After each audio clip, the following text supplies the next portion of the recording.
देखिए 2024 के एक छोटे से चुनाव को अगर आप चौधरी चरण सिंह जी की विराट विचारधारा से जोड़ के देखेंगे तो बहुत आप बौना कर रहे हैं उनको भी, उनके मानने वाले लोगों का आप अपमान कर रहे हैं और भारत रत्न जैसे प्रतिष्ठित सम्मान का आप अपमान कर रहे हैं।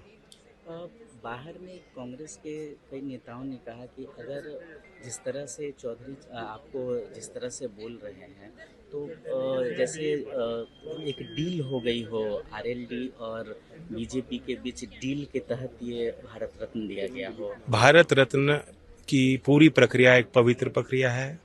सरकार देश हित में फैसले लेती है, जनता के भावनाओं के अनुरूप लेती है। 37 साल में चौधरी साहब के निधन के बाद एक सरकार ने सोचा और उनको सम्मानित किया। इसमें भी अगर इनको कोई गड़बड़ी दिख रही है, कोई खरीद फरोख्त दिख रही है, तो इनकी इनकी वैचारिक पतन का ये प्रतीक है।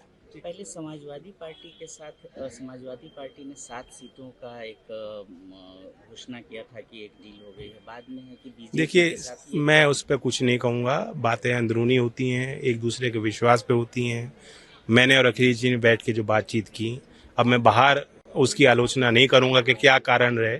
और जब समय पे जब हमारा गठबंधन तय होगा, घोषित होगा, उसकी प्रक्रिया देश के सामने होगी, तब मैं बता पाऊंगा कि क्या कारण थे, क्यों मैंने अपने स्टैंड को बदला और आगे मैं क्या सोचता हूँ। कुछ लोग आपके पुराने बयानों का भी जिक्र कर रहे हैं भारतीय जनता पार्टी को लेकर। देखिए, ये पहले भी होता था, लेकिन पहले लोगों के बयान हमेशा हमेशा के लिए दर्ज नहीं रहते थे।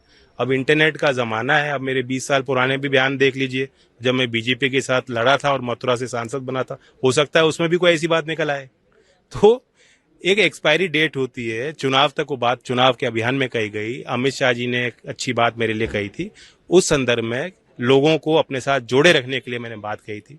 ना उन्होंने उनको अपमानित करने की कोई मेरी मंशा थी, ना उन्होंने पर्सनली उस बात को लिया।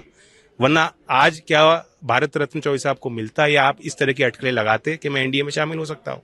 तो परिपक्व राजनीति में जो मैच्योर लीडरशिप है वो जानती है कि असल मुद्दे क्या हैं। हमारे व्यक्तिगत आस्था का सवाल नहीं है। लोकदल के लिए मैं जिम्मेदार हूं। मैं अपने लोगों के प्रति मेरी जवाबदेही है। मेरे लोगों का भला कैसे होगा, किसान वर्ग की समस्याओं का मैं समाधान कैसे निकाल पाऊंगा, इन विषयों को लेकर ही मैं निर्णय लूंगा।